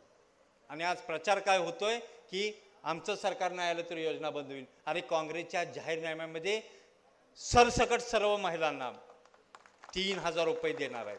बाबाच त्या जाहीरनामा कमिटीचे अध्यक्ष आहेत. आणि काँग्रेसने ते करून दाखवलंय कर्नाटकामध्ये आणि तेलंगणामध्ये. कधीही जाऊन बघू शकता तुम्ही. कर्नाटकच्या सरकारनं किंवा तेलंगणाच्या सरकारनं बाबा पेपरला ॲड देऊन ते जाहीर केलंय की तुम्ही या योजना पाहायला आमच्याकडे येऊ शकता, तुमचं आम्ही स्वागत करू. अनेक विषय बोलण्यासारखे आहेत. कारण निवडणुका हे प्रबोधनाचं काम करतात, हे मी नाही, चव्हाण साहेब सांगत होते. कारण अनेक विषयावरती उहापोह होतो, समाजाची जागृती होते. पण आज ज्या पद्धतीनं प्रचार यंत्रणा राबते ती यंत्रणा खालच्या पातळीवरती चालली आहे. मित्रो, माझी तुम्हा सर्वांना विनंती आहे की या गोष्टीकडे न पाहता आपलं जे ध्येय आहे, आपल्याला जे साध्य करायचं आहे, या मतदारसंघाचा, आपल्या गावाचा, आपल्या विभागाचा विकास जो साधायचा आहे, मग तो सर्वांगीण आहे. तो साधण्यासाठी उद्याच्या 20 तारखेला तुम्हाला जागरूक राहणं गरजेचं आहे आणि हाताच्या चिन्हापुढचं बटन दाबून बाबांना भरघोस मतांनी निवडून आणा एवढीच या कार्यक्रमाच्या निमित्तानं मी आपल्या सर्वांना विनंती करतो आणि खात्री बाळगून मी आपली रजा घेतो. जय हिंद, जय महाराष्ट्र. धन्यवाद दादा. सर्वांचे लाडके नेते, कराड आणि महाराष्ट्राचे आणि देशाचं स्वाभिमान, ज्यांनी यशवंतराव चव्हाण साहेबांच्या नंतर बरं का की या राज्यात आणि देशात नावलौकिक केलं, ते आपल्या सर्वांचे लाडके राज्याचे माजी मुख्यमंत्री पृथ्वीराज बाबा, उदयदादा, तसंच कराड शहर हा बरं का आपल्या सर्वांना माहीत आहे की कृष्णा कोयनेच्या प्रीतिसंगमावर वसलेला आहे. तसंच बरं का ह्या ठिकाणी उदयदादा आणि पृथ्वीराज बाबांचा या ठिकाणी संगम झालाय. काय मलाच नाही दिली जर देशाला नाही जगाला दिशा दिली छत्रपती शिवाजी राजेंच्या सारखं जगत राजा कोण झाला नाही हा इतिहास आहे. मित्रांनो, मी काही छोट्या मोठ्या 2 घोषणा देणार आहे, त्या घोषणेवर आपण प्रत्युत्तर द्यावं. छत्रपती शिवाजी महाराज की, छत्रपती शिवाजी महाराज की, छत्रपती जिजामाता की जय. छत्रपती जिजामाता की जय. छत्रपती संभाजी महाराज की जय. छत्रपती संभाजी महाराज की जय. भारत माता की जय. भारत माता की जय. मित्रांनो, मुद्दाम बरं का की मी आज छत्रपती शिवरायांचं नाव घेऊन तुम्हाला आज आश्चर्य वाटलं असेल का फारुख पटवेकर एक मुस्लिम मावळा आहे. खरंच मीच नाही, माझा मुस्लिम समाज छत्रपती शिवरायांच्यावर आम्ही सर्व मावळे प्रेम करतो. पण ह्या इतिहासकारांनी बरं का किंवा ह्या राजकारणी लोकांनी बरं का छत्रपती शिवराया आमचे आहेत, छत्रपती शिवराया तुमचे नाहीत, ह्या राज्याचे सर्व जाती धर्माचे छत्रपती शिवराया आहेत. ज्या राजाने आम्हाला मान आणि सन्मान दिला, ज्या राजाने आम्हाला मशिदी बांधून दिल्या, छत्रपती शिवाजी महाराजांनी सातारमध्ये शाही मशीद बांधून दिली आणि शाही मशीद बांधून दिल्यानंतर मित्रांनो, आता वेळ कमी आहे म्हणून जास्त खुलासात बोलत नाही, त्या मशिदीचं नाव काय ठेवायचं चर्चा चालली होती. त्यावेळेला माता आमची जिजामाता अशीच माता सगळ्यांच्या नशिबाला यावी. खरंच बरं का की त्या जिजामाताने विचारलं की मुस्लिम बांधव कुठल्या भाषेत प्रार्थना करतात, तर त्यावेळेला काळजीने सांगितलं की मुस्लिम लोक अरबीमध्ये प्रार्थना करतात. अरबीमध्ये जर राजाने बांधलेल्या मशीदचं नाव काय ठेवता येईल? अरबीमध्ये शाह म्हणजे राजा, शाही म्हणजे राजेशाहीने बांधलेली मशीद, त्या मातेने बरं शाही मशीद म्हणून त्या मशिदीचं नाव ठेवलं. अहो किती विचार आणि विद्वान होते त्यांचे. अहो त्या शुभा त्यांनी घडवला, त्यांनी विचार दिले देशाला आणि राज्याला आणि जगाला. खरंच तुम्हाला सांगतो बरं का की मित्रांनो, मी तसंच बरं का की संभाजी महाराजांचं नाव का घेतलं, आपल्यासमोर एक प्रश्न आला असेल की फार झालं तर संभाजी महाराजांच्या बाबतीत इतिहासकारांनी फार इतिहास वेगळा लिहिलेला आहे. ज्यावेळेला छत्रपती शिवाजी महाराज आम्हाला सोडून गेले, महाराष्ट्र भयभीत अवस्थेत होतो, आम्ही सगळे विचारात होतो की काय होणार माझ्या महाराष्ट्राचं, काय होणार आमच्या या जनतेचं. त्यावेळेला ज्यावेळेला छत्रपती संभाजी महाराजांनी राज्य स्वीकारलं, त्यावेळेला सगळ्यात पहिल्यांदा जर काम त्यांनी काय केलं असेल, छत्रपती शिवरायांनी जी मशीद बांधत होते ती निंब्यावर राहिली होती. किळशी गाव आहे रत्नागिरी जिल्ह्यात, ती पूर्ण मशीद तयार करून ह्या छत्रपती संभाजी महाराजांनी केलेल्या हा इतिहास आहे. आज मी रत्नागिरी जिल्ह्यात किळशी गावात जाऊन बघावं. त्याचबरोबर मी भारत माता की जय एवढ्यासाठी बोललो की मध्ये बरं का की 2-4 वर्ष एक डिबेट सारखं चालू होतं. आले का मुसलमान भारत माता की जय म्हणत नाहीत, आले का मुसलमानांच्या विषयी काहीतरी बरं का कोणतरी डिबेटला सांगतो, एकच मिनिट, कोणतरी डिबेट मध्ये सांगतो मेरे नरडे में छुरी भी फिराएंगे तुम्ही भारत माता की नाही जय बोलू. अरे आम्ही ज्यावेळेला जन्म घेतला त्यावेळेला आमच्या आईनं सांगितलं मादरे वतन वतन हमारी माय, हम उसकी हिफाजत करेंगे. ह्या मातीच्या मातीत पोटात जन्माला आलो, ह्या मातीतच आम्ही दफन होणार आहोत. कुणीतरी काहीतरी बोलून चालणार नाही. दुसरं जातात एक गोष्ट सांगतो मित्रांनो, सोच बदलो सितारे बदल जाएंगे, नजर बदलो नजारे बदल जाएंगे, कश्ती को मत बदलो कश्ती का रुख बदलो किनारे मिल जाएंगे. मित्रांनो, दुसरी एक गोष्ट बरं का की परवा कोणीतरी आपल्या मतदारसंघात जिल्हा परिषदेच्या मतदारसंघात सांगितले कराडमध्ये बरं का की आम्ही लीड गेल्यावर मी या ठिकाणी चॅलेंज करून सांगतो, प्रस्थापितांच्या विरोधात माझं गाव जातो, आम्ही 60% बाबांना मतं मिळवून दिल्याशिवाय राहणार नाही. तुम्हाला लिहून देतो. आणि पुढच्या वेळेला ज्या वेळेला बाबा निवडून आल्यानंतर या ठिकाणी आलो, 60%पेक्षा 1% जरी आम्ही कमी मतं मिळवली असेल तर आम्ही तुमच्या समोर येणार नाही, एवढी दगावाई देतो. आज आपल्या गावामध्ये व पंचकोसरीमध्ये मी एक निस्वार्थ मराठा योद्धा जरांगे पाटील, मनोजदादा जरांगे पाटील यांच्या विचाराने व प्रेरणेने चालणारा एक जरांगे पाटलांच्या विचाराचा कार्यकर्ता आहे. आज माझ्या गावामध्ये धर्माज यलवाई बाबा पाटील यांच्या पार्टीमधून माझी पत्नी ही सदस्य असून मी धर्मराज यलवाई बाबा पाटील पॅनेलचा मी सदैव ऋणी राहील की त्यांनी मला या ग्रामपंचायतीमध्ये मला तिकीट दिली आणि मी चांगल्या बहुमताने निवडून आलो आणि निवासदादांचाही सदैव आदर करत राहील. मी पहिल्यापासून मराठा समाजाचं काम 2017 पासून मी माझ्या मुलीला सोबत घेऊन कारवे परिसरामध्ये, कराडमध्ये, सातारामध्ये, मुंबईमध्ये सुद्धा मुलाला घेऊन भाषण करून माझ्या समाजामध्ये जनजागृतीचे काम केलेले आहे. 2023 साली जरंगे पाटलांचं ज्या वेळेला महाराष्ट्रभर आंदोलन प्रसिद्ध झाले, त्या आंदोलनाला प्रेरित होऊन मी सर्व राजकीय व्यासपीठ बाजूला ठेवून मी राजकारण सोडून देऊन फक्त समाजासाठी आणि जरंगे पाटलांच्या विचाराने समाजाला आरक्षण मिळण्यासाठी सदैव काम करत राहिलो. आम्ही 4 उमेदवारांनी जनार्दन देसाई, प्रकाश पाटील, रवींद्र यादव आणि ऋषिकेश जाधव या 4ही उमेदवारांनी जरंगे पाटलांच्या विचाराने आम्ही शेवटपर्यंत चालत राहिलो आणि त्यांनी ज्यावेळेला उमेदवारी अर्ज भरायला सांगितला त्यावेळेला मी अर्ज भरला. अर्ज भरल्यानंतर आम्हाला त्यांनी अर्ज मागं घ्यावयास सांगितला, पण आम्ही महाराष्ट्रामध्ये पहिला अहवाल की कराड दक्षिणमध्ये पृथ्वीराज बाबांच्या विरोधात सीट द्यायची नाही असा पहिला अहवाल आम्ही महाराष्ट्रामध्ये जरंगे पाटलांना आम्ही दिलेला होता आणि त्या पद्धतीने फक्त एक अर्ज भरायची प्रोसेस म्हणून फक्त आम्ही अर्ज भरले व त्यांच्या मार्गदर्शनाखाली किंवा आदेशाने आम्ही अर्ज पाठीमागे काढले आणि त्यांनी आम्हाला स्पष्ट आदेश दिलेला आहे आणि मला वैयक्तिक मला समोर दिलेला आहे. ज्या मीडियामध्ये आता खोट्या पोस्ट करून पाठवल्या जातात की महाविकास आघाडीला पाडा किंवा त्यांच्या अजेंडावरती कुठेही आरक्षणाचा उल्लेख नाही, पण मी आज या स्टेजवरून किंवा या प्रचार सभेमधून मी सांगू शकतो की जरंगे पाटलांनी ज्या अंतरवालीमध्ये आया बहिणी महिलांच्यावर अत्याचार करून, लाठीचार करून ज्यांना जखमी केले, आपल्या मराठा समाजाला, लाखो करोडो मराठा समाजाला मुंबईमध्ये छत्रपती शिवाजी महाराजांच्या पुढे उभे राहून शपथ घेऊन गुलाल उधून जे समाजाला फसवले, त्या बीजेपी आणि ह्या सरकारला नेस्तनाबूत करा, सुपडा साफ करा, हा जरंगे पाटलांचा आदेश आहे. हा मी छाती ठोकपणे सांगू शकतो. तसेच आम्ही पाठिंबा देताना त्यांनी एक निवडून येणार उमेदवार आणि निवडून येणाऱ्या उमेदवाराबरोबर आम्ही त्यांची दुसरी एक मी पाहिलं की ज्या वेळेला 2014 मध्ये पहिलं आरक्षण मराठा समाजाला कुणी दिलं असेल तर ते पृथ्वीराज बाबांनी दिलं, म्हणून आम्ही त्यांना बिनशर्त कोणत्याही दबावाला, आमिषाला बळी न पडता प्रामाणिक आम्ही त्यांना पाठिंबा काल दिलेला आहे. पाठिंबा देताना आम्ही त्यांना काही गोष्टी बोललो की आमच्या समाजाचं सगळे सोयरेचा आदेश जास्तीत जास्त करून तुम्ही जारी करावा किंवा त्याच्यासाठी तुम्ही प्रयत्न करावे आणि आमच्या मराठा आरक्षणाचा प्रश्न बाबा तुम्ही मार्गी लावावा ही तुमच्यापाशी आम्ही विनंती करून आम्ही तुम्हाला बिनशर्त पाठिंबा दिलेला आहे. आणि या सर्व भागातील गरजवंत मराठा हा बाबा 100% तुमच्या पाठीशी राहील आणि तुमच्या पाठीशी नुसता राहणार नाही तर विजयाची हॅट्रिक हा गरजवंत मराठाच फक्त करेल हे बाबा मी तुम्हाला छातीठोकपणे सांगू शकतो. आज माझ्या अनेक सहकाऱ्यांना वाटेल की मी पार्टी बदललेली आहे किंवा पक्ष बदललेला आहे. मी कुठलाही पक्ष किंवा पार्टी ही मागच सोडलेली आहे. मी समाजाच्या आरक्षणाच्या फक्त हक्कासाठी आणि फक्त आरक्षणाच्या हितासाठी मी हा निर्णय घेतलेला आहे.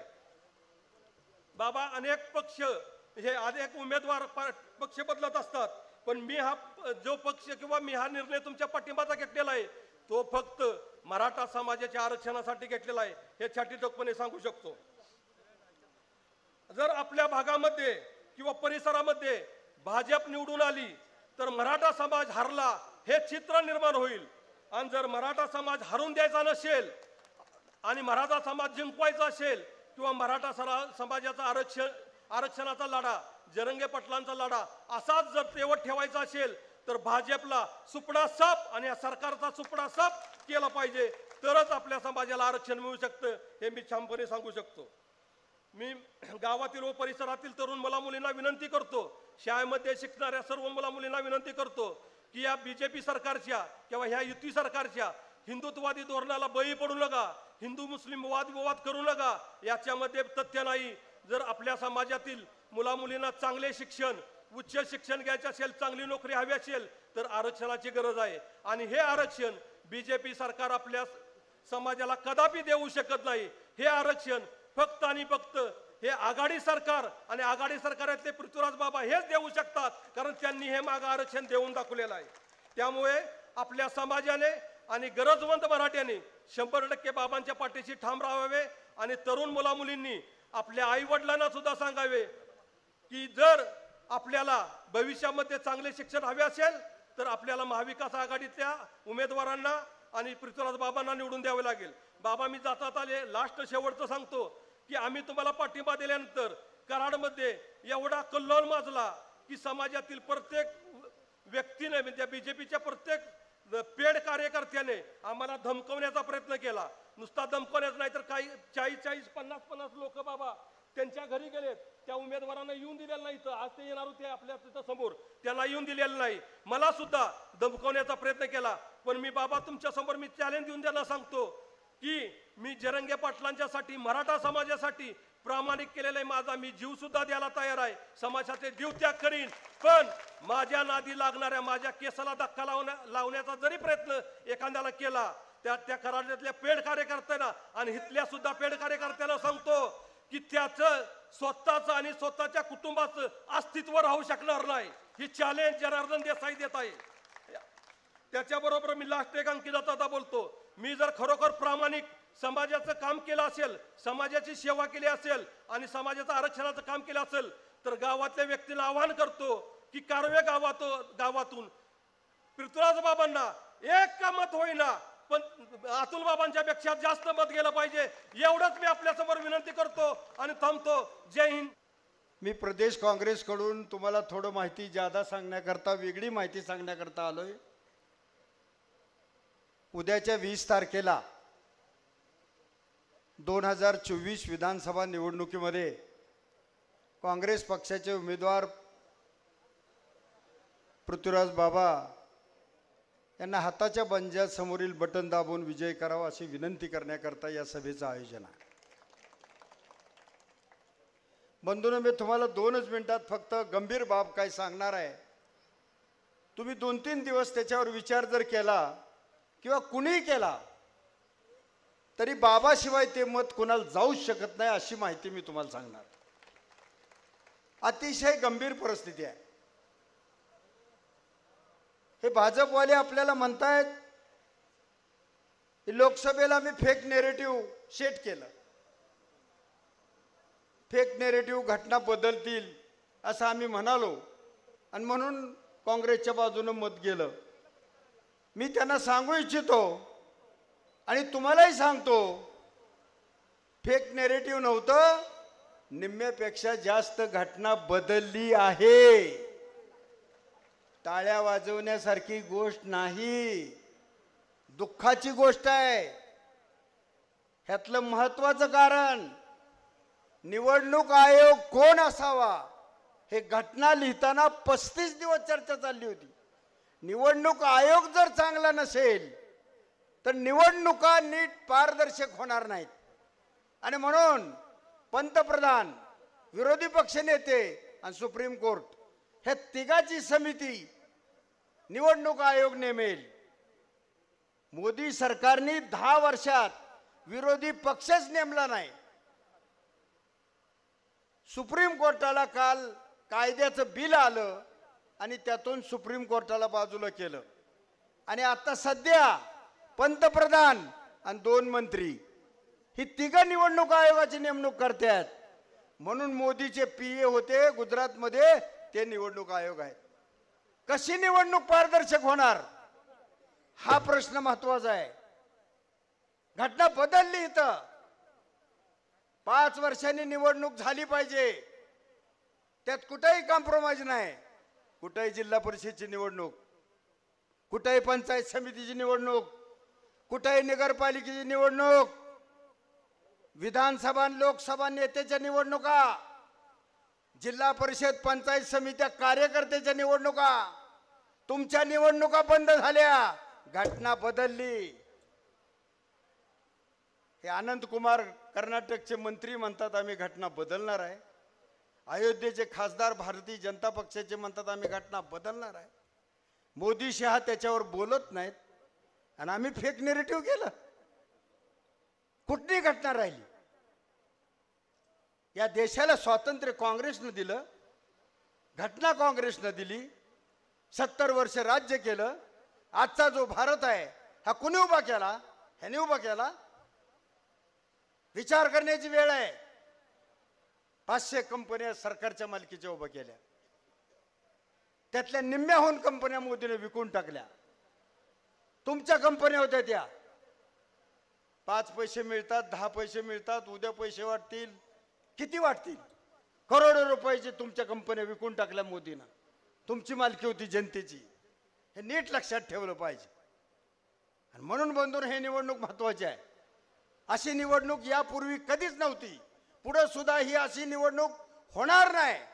आणि तुम्ही जर चुकीचं वागला तर या देशात निवडणूकच होणार नाही अशी परिस्थिती आहे सध्या. म्हणून राजा कोण? अरे जनता राजा. तुम्ही 20 तारखेला जे ठरवाल ते महाराष्ट्रात होणार आहे. मग राजा कोण? तुम्ही. आमदार खासदार हे तुमचे सेवक असतात. राजा जनता असते. आणि म्हणून राजाला समजून सांगावं लागतंय, राजा 20 तारखेला जागा राहा, रात्र वैरायची आहे. काही होऊ शकतं, पण राजा कधी डगमगत नाही. कारण सगळ्या प्रजेचं हित राजाच्या हातात असतं. आणि जनता राजा आहे लोकशाहीमध्ये. 2 शिवसेना एकामेकाविरुद्ध लढतायत, 2 राष्ट्रवादी एकामेकाविरुद्ध लढतायत. अखंड भाजप त्या बाजूला आहे आणि अखंड काँग्रेस या बाजूला आहे. अशी निवडणूक कधी होते? शरद पवारांनी पक्ष काढला, त्यांना घड्याळ चिन्ह मिळालं. ते राष्ट्रवादीन घड्याळ चिन्ह ही दुसऱ्याला देऊन टाकलं. आणि सुप्रीम कोर्टात शरद पवार लाईन मध्ये उभं राहून कोर्टाला सांगतात की मी काढलेला पक्ष आहे ती माझं मला द्यावं. ह्याच्यासारखं दुसरं दुर्दैव काय? बाळासाहेब ठाकरेंनी काढलेला पक्ष, उद्धव ठाकरेचे वडील बाळासाहेब ठाकरे. पण देवेंद्र फडणवीस म्हणतात बाळासाहेब ठाकरे उद्धव ठाकरेचे वडीलच नव्हते, ते एकनाथ शिंदेचे वडील होते.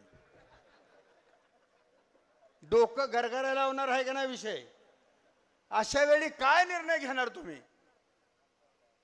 शरद पवारही डोकं खाजवत बसले आणि उद्धव ठाकरे. आता सगळ्यांनाच वाचवायचं तुमच्या हातात आहे. आणि म्हणून 20 तारखेला मतदान करायचं. हे सरकार येण्या अगोदर 2.5 लाख रुपये कर्ज होत आपल्यावर. आज किती झाले माहिती आहे? 9 लाख कोटी. एक विषय सांगायला नाही लाडकी बहीण सोडून. पाण्याचं सांगत नाहीत, रस्त्याचं सांगत नाहीत, कायदा सुव्यवस्थेबद्दल बोलत नाहीत, महिलावरील अत्याचाराचं बोलत नाहीत. केलंच नाही काय ह्याने.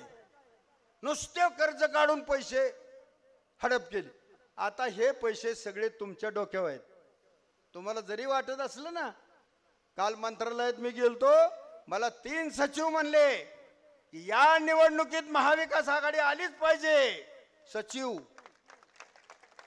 मंत्रालयातले सचिव म्हणले, आणि नाही आली तर आम्ही सगळे सचिव राजीनामा देणार आहे. सरकारच चालणार नाही म्हणले. जानेवारीचा पगारच होणार नाही. भयानक अवस्था आहे. आणि त्यांच्या दृष्टीने महाराष्ट्राची ही आहे, त्यांना सगळ्याची वाटच लावायची आहे. ते 1920 साली RSS ची स्थापना झाली तेव्हा म्हणले होते, ते इंग्रजांवर होते.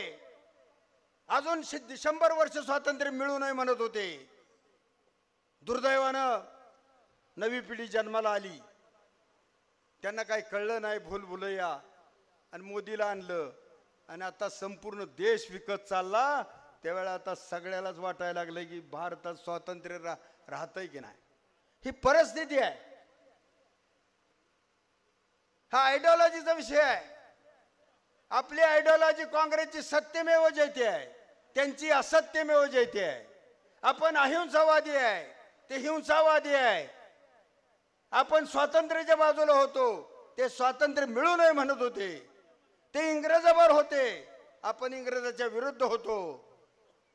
आणि म्हणून त्यांना सत्ता आल्यावर 20 साली त्यांनी गर्जना केली की आम्हाला जर कधी यदा कदाचित सत्ती आलीच तर आम्ही पुन्हा इंग्रजाचं राज्य आणू, हुकुमशाही आणू. आणि बरोबर हुकुमशाहीकडे वाटचाल निम्म्याहून अधिक झालेली आहे. ही निवडणूक फार महत्वाची आहे. महाराष्ट्र जर त्यांनी जिंकला कुठलेही राज्य जाऊ द्या, पण महाराष्ट्र त्यांच्या हातात जाता कामा नये. त्याचं कारण आहे, देशामध्ये जेवढा उत्पन्नाचा सोर्स जातो त्यातला 50% भारत देशामध्ये सगळ्या राज्यातून 50% उत्पन्न देशाला मिळतं, एकट्या महाराष्ट्रातून 50% मिळतं. आणि त्या 50%मध्ये 30% एकट्या मुंबई शहरातून जातं. आणि म्हणून मुंबई त्यांच्या हातात पाहिजे. सगळी राज्य पाडायला पैशाचा पाऊस जर कुठं असेल तर महाराष्ट्रात आहे. आणि म्हणून महाराष्ट्र त्यांच्याकडे पाहिजे, हे तुम्ही नीट लक्षात घ्या. आणि म्हणून बंधुरो, बदनापूरची घटना झाली, कुणाचं कॉलेज होतं ते? आज तागायत त्या माणसाला अटक झाली नाही. हे बायांचं आणि लाडक्या बहिणीचं बोलतात, दिवसा ढवळ्या बत्त्या अत्याचार होतात, आणि ते भारतीय जनता पक्षाचं हायस्कूल आहे म्हणून त्या माणसाला अटक नाही. किती घटना सांगू तुम्हाला, लबाड सगळं फुलबुलय आहे. बंधूनो, विषय कोण निवडून येईल, कोण आमदार येईल, कोणाच सरकार येईल नाही, पण या देशामध्ये निवडणुकीनंतर सत्ता येते, पक्षाचं तत्वज्ञान चालतं, लोक ज्याला निवडून येतात ते 5 वर्ष राज्य कारभार करतात, ह्याच्यावर आता कुणाचाही विश्वास राहिलेला नाही. आणि म्हणून हे मतदान महत्वाचं आहे. आमदार खासदार निवडून आले म्हणजे तुमच्या घरावर सोन्याची कौलं येतात असं होत नसतं. इथं तो अधिकारी 600 कोटी आले सातारा जिल्ह्याला, तर कराड तालुक्याचं हे एवढे एवढे बाबा रस्ते आपल्याला करायचे, हे 200 कोटी आले. मग बाबा टीक करतात, हे कारव्याचं एक करा, हे अमक्याचं एक करा, हे करा, असं असतं. तर जो लोकप्रतिनिधी आपलं दुःख, आपली मागणी ध्यानात ठेवून टीक करतो, तो नेता निवडून द्यायचा असतो. ही महत्वाची गोष्ट असते. कुणी काही बोलतं इलेक्शनमध्ये, आम्हाला काय करायचंय, कोणी का निवडून येता, आम्हाला काय घरी आणून देतंय का? अरे येड्यागत असं बराडण्यामुळं तर गेलं ना सगळं राज्य. येडे बराडते तसं बरत नाही, तुमच्या मतावर राज्य होतंय. आणि म्हणून बंधून सांगतो, वेळ मला कमी आहे, मला तुम्हाला फार सांगायचं होतं, जे तुम्ही ऐकलंच नव्हतं ते सांगायचं होतं, पण आता वेळ कमी आहे. माझ्यानंतर आणखी बाबा बोलणार आहेत आणि 10 मिनिट राहिलेत. तेव्हा तुम्हाला बंधून एक सांगतो, चांगला उमेदवार पाहिजे, निष्कलंक पाहिजे, हुशार पाहिजे, राज्य चालवण्याची क्षमता पाहिजे. तुमच्या माहितीसाठी सांगतो, ऐका नीट.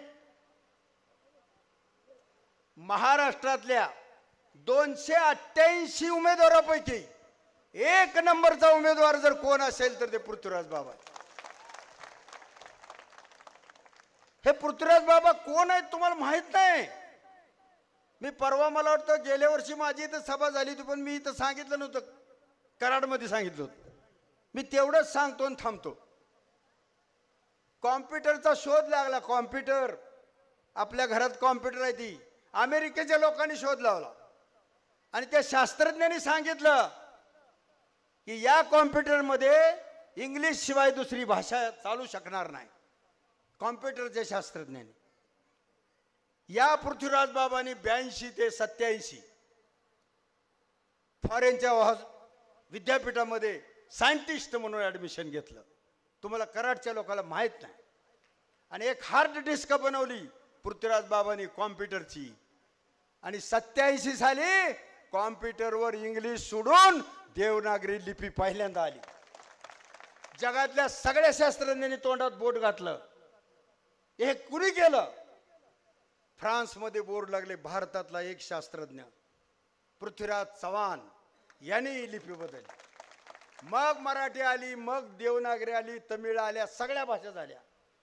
आणि म्हणून आज कॉम्प्युटरमध्ये जगातल्या मिलिटरीचा कुठलाही कॉम्प्युटर जर बदलला तर ते सायंटिस्ट बाबाला फोन करतात आणि बाबा इथून सांगतात ते दुरुस्त कर, तिथला कॉम्प्युटर चालू होत. असा उमेदवार आहे महाराष्ट्रात कुठं? एवढा हुशार उमेदवार आहे का कुठं? पण कधी गर्वानं सांगत नाहीत.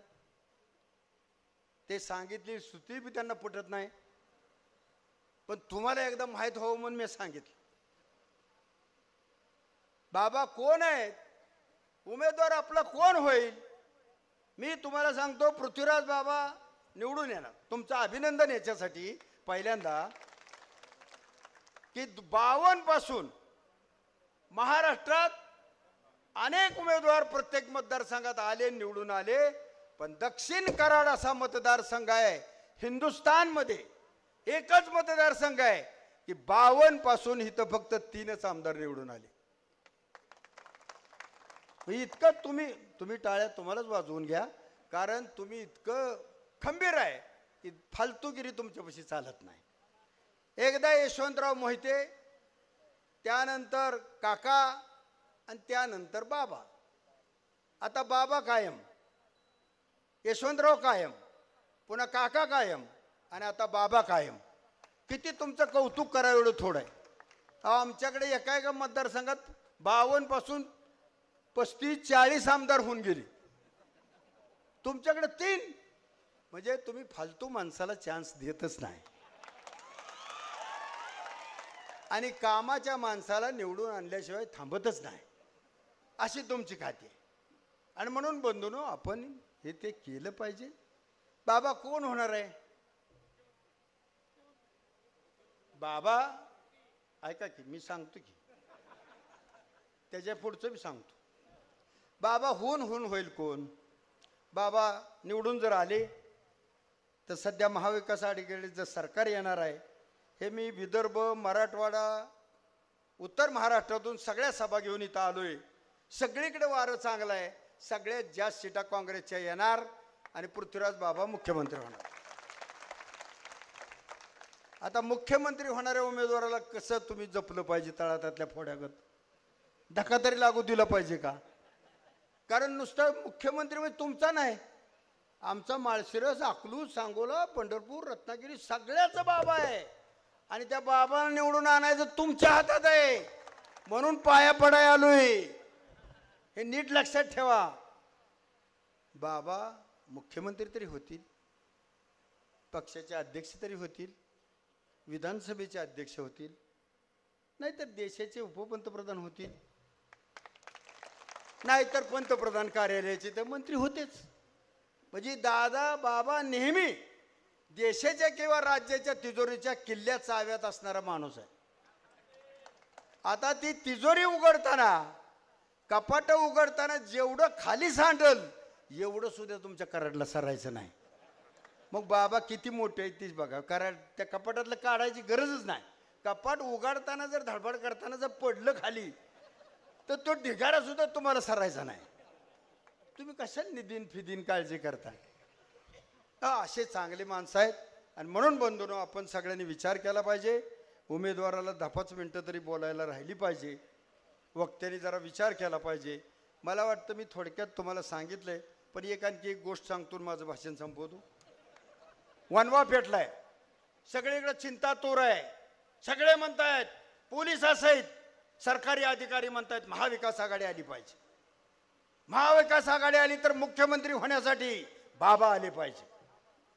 आम्ही माळशिरसमध्ये सांगतोय महाविकास आघाडीचा उमेदवार तर आलाच पाहिजे. पण तिथला माणूस नेता सांगतो की दक्षिण कराडला पण माझी हात जोडून विनंती आहे, मुख्यमंत्री पदासाठी बाबाला निवडून द्या.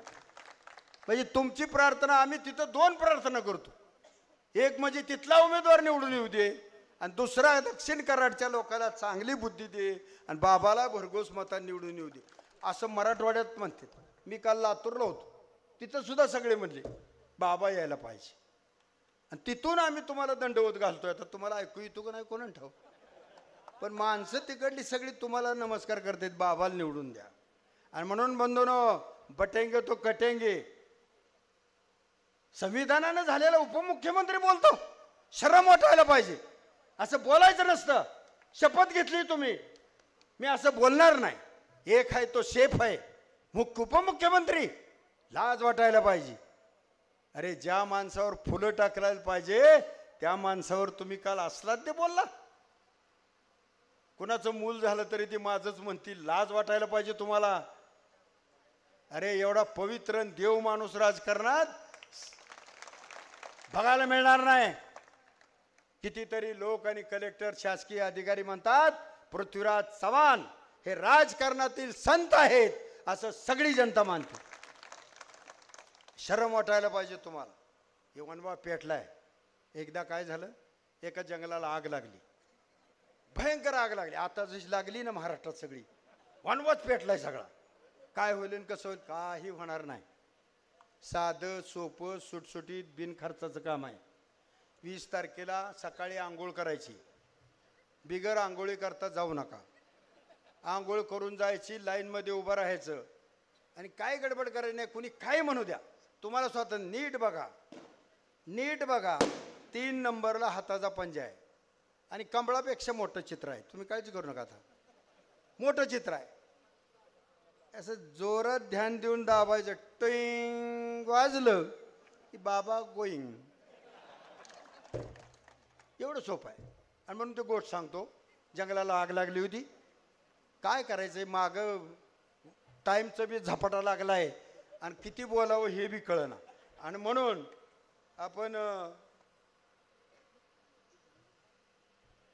आपण सगळ्यांनी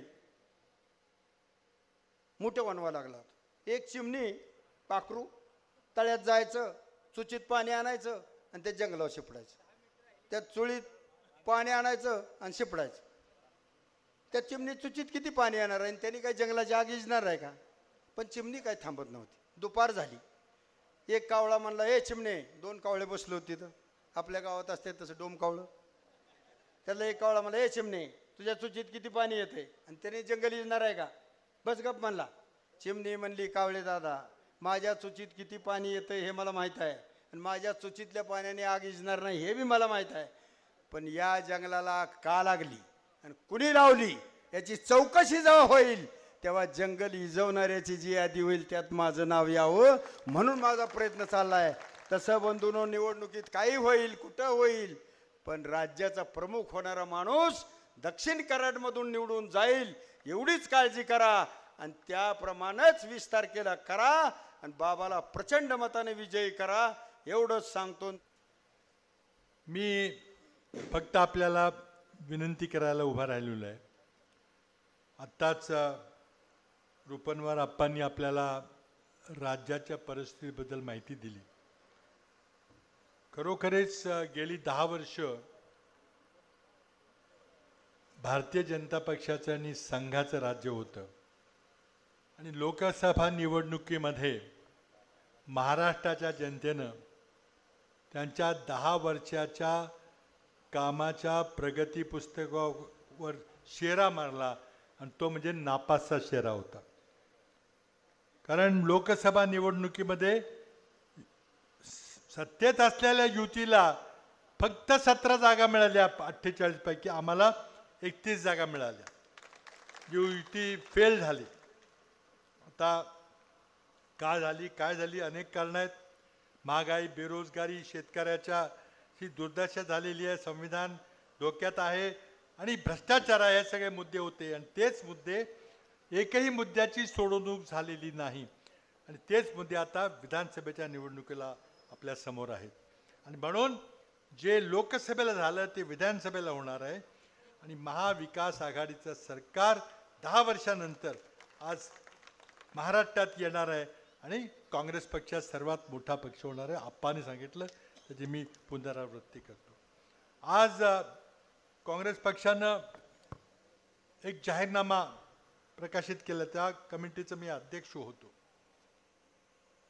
लोकसभा निवडणुकीनंतर सरकार इतकं घाबरलं की आता एकदम काय करायचं, तर त्यांनी भगिनींना 1500 रुपये महिना देण्याचा निर्णय केला. मी त्या निर्णयाचा विरोध केला नाही, मी त्याचं स्वागत केलं. फक्त एवढंच म्हटलं की आम्ही कर्नाटकमध्ये 2000 देतोय, तेलंगणामध्ये 2000 देतोय, 1500ची तुम्ही कंजूसी का केली? आणि म्हणून जेव्हा आमची मॅनिफेस्टो कमिटी, जाहीरनामा कमिटी बसली, दिल्लीत गेलो, राजीव गांधी, खडगेजी सगळ्यांची चर्चा केली. आम्ही ठरवलं की 1500 नाही, 2000 नाही, 2100 नाही, आम्ही महिलांना 3000 रुपये महिना देणार. इतकंच नाही तर महिलांच्या करता मी मोफत ST प्रवास, महाराष्ट्रात कुठेही जावा, देवधर्म करा, पै पाहुणे बघा. त्यामुळं महिलांच्यामध्ये एक आत्मविश्वास निर्माण होईल आणि त्या प्रोडक्टिव्ह उत्पादक कामामध्ये भाग घेतील. शेतकऱ्यांना 3 लाखापर्यंतचं कर्ज माफ. त्याचबरोबर आरोग्याकरता मी मुख्यमंत्री असताना राजीव गांधी जीवनदायी आरोग्य योजना उभी केली होती, 1.5 लाखाचा विमा होता. आता आम्ही तो 1.5 लाखाचा विमा ऐवजी आता 25 लाखाचा विमा आम्ही तुम्हाला देणार आहे. कुठलंही ऑपरेशन असलं, कुठलाही आजार असेल तरी आज तुम्हाला पैसे द्यावे लागणार नाही, विमा कंपनी पैसे देईल. चौथा मुद्दा, बेरोजगार युवकांच्या करता 4,000 रुपये महिना भत्ता, नोकरी लागे तोपर्यंत किंवा 1 वर्षभर. कारण बेरोजगार युवकांची फौजच्या फौज तयार झालेली आहे. एक सामाजिक प्रश्न निर्माण झालेला आहे, त्यांचे लग्न होत नाहीत.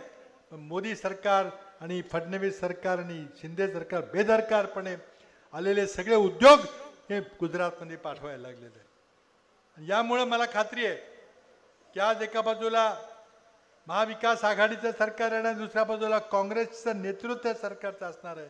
आणि त्यामध्ये आम्ही दिलेली, शेतकऱ्यांना दिलेली, महिलांना दिलेली, युवकांना दिलेली आश्वासनं ही मी तुमच्यासमोर मांडली. उद्या 20 तारखेला आपण मतदान अवश्य करावं. मतदान अत्यंत पवित्र अधिकार आहे. लोकसभेची निवडणूक संविधान बदललं जाईल, संविधान रद्द केलं जाईल या भीतीपोटी लोकांनी मोठ्या प्रमाणात महाविकास आघाडीला मतदान केलं. ती भीती अजून नाहीशी झाली नाही. ज्या लोकांनी वर्णव्यवस्था आणली, ज्या लोकांनी 2-3% लोकांनी 97% बहुजनांच्यावर हजारो वर्ष राज्य केलं, ज्यामुळं भारत पारतंत्र्यात गेला, त्या लोकांचा पुन्हा प्रयत्न चाललेला की पुन्हा ती व्यवस्था परत आणून भारताचं संविधान बंद करायचं. आम्ही ते होऊ देणार नाही.